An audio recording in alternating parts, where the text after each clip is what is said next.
Some people look at a tractor and they see a tool. It's a tool to do a job. And to some people, maybe that is the case. But to some of us, it's not just a tool to do the business we're in, that business of farming. And I know they say that it's a business. Farming is a business, and you're not supposed to let emotion, get into business. But I say if you're not emotionally attached to agriculture, you have no business in this business. So for some of us, there's a bond to the tractors that we farm with because they're more than just a tool. When my grandfather got older, he used to forget a lot of things. But one of the things that he never seemed to forget was he could name the name of the teams of all the horses that he had farmed with as a kid. And he could remember who had what tractor when he was in their neighborhood as a kid. So I think the first tractor that I ever drove was a John Deere A that my grandpa had. And I can't get too specific with it, but I can tell you the very first tractor that I ever drove that I really felt like I was a farmer, that I was doing something bigger than just driving a tractor. My dad had a late model International 656, and we were in the field right in front of the hog finishing barn, and it was probably an early spring day. The ground might have still been frozen. And I can remember it was spitting snow and flurries, and it was getting dark. And the green glow of those International Harvester gauges, I'll always remember. Sometimes in a man's life, they say he started growing up the day he found girls. But I think that day is when I was becoming a farmer.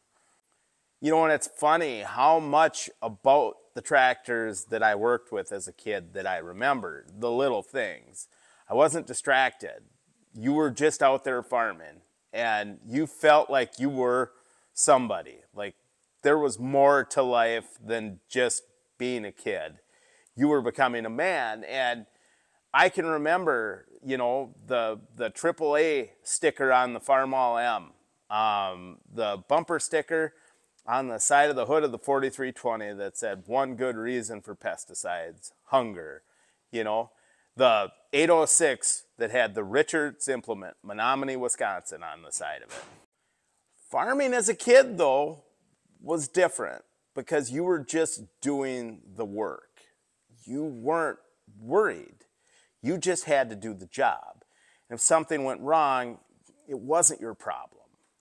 As you get older, and your living and your wealth and everything depends on the performance of this equipment, the bond is stronger and it kind of changes. I bought this 856 when I was 22 years old, and it was the first tractor that I bought on my own to farm with, that I had just myself had bought, and I was farming all by myself. And this tractor then probably meant more to me than any of those other tractors that I had driven before it.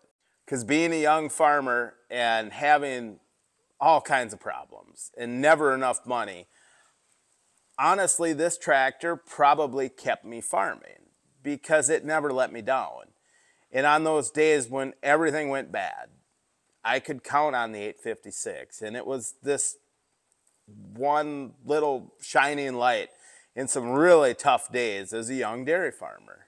It used to have a do-all loader on it, and I would use it for manure, feed, and it did field work even. And some of those days when everything was broke down, if this would have broke down too, it might have just been, the final thing to do it. And I'd have maybe, had to stop. But nope, the 8 was just kind of there for me. So when I was 23, I really started thinking about something, how interesting that I found that bond. I was over at a friend of mine's farm one day, and they had newer equipment and very successful farms. And his dad started talking about their 4010. And he couldn't even tell you how many tens of thousands of hours are on that 4010, but he said he used to have to do it for everything. And they farmed through the farm crisis and everything, and the 4010 didn't let him down. And I was mesmerized listening to him talk about this just beat up 4010. This was just a regular old row crop 4010. It was a 4010 that was beat. It was abused on a dairy farm. It wasn't a high crop. It wasn't an orchard. It wasn't an experimental prototype 4020. It was just a 4010. I could listen to the older farmers talk about that tractor, that one tractor that got them through things. I'd rather hear that than all the rare one-of-one prototype, whatever tractors. Because in a lot of cases, that's all they are, is just a trophy to somebody. It's, look what I've got. And that 4010 wasn't going to impress anybody, but it meant more to him than anybody's collector tractor. So I wanted to write a book about it.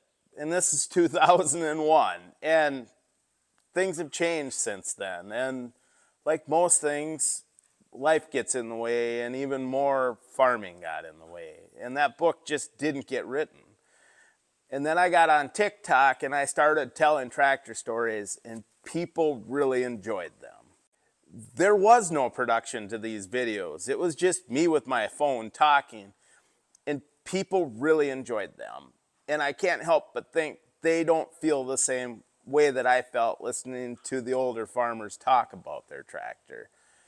So I thought, well, maybe we could do this book again, but it's just probably not going to happen. And the world has changed. People like visual stuff now. So I wanted to do something with these tractor videos, and I thought, let's try and do them better. Let's not just upload my old me sitting around talking about them ones. Let's actually do some videos, and not just me. There's people I want to go talk to about their tractors, and I want to share that with you guys. And in some ways, I really feel like a lot of this needs to be documented. There's a lot of farm history that's gonna get forgotten. Agriculture is moving so fast. The changes that we've seen is crazy, just in my lifetime. And it's only gonna speed up. So these small farms and the group that made it to this point, that's gonna be forgotten about. And we're on the dawn of, autonomous technology coming. The days of the guy driving a tractor are getting smaller rather than bigger. I wish that there was video of my great-grandfather talking about farming when he was younger, but that's gone. There's no chance for that. So I want to talk to guys about their tractors, and not just me rambling on, but I really think we can share this with you guys, and I feel you'll enjoy it, hopefully. So this tractor is an absolute joy to operate compared to the stuff that I ran when I was a kid, and I enjoy it a lot. But farming has changed, and the connection that I have with this tractor is different than the connection I have with this tractor. I can tell you what, this tractor has seen a lot more blood, sweat, and tears from me than that 8225R. And the story of this tractor is maybe the most important of all the tractors on the farm.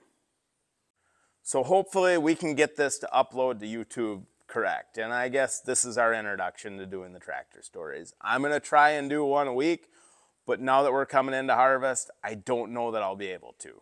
But thanks a lot, and you guys have yourselves a good one.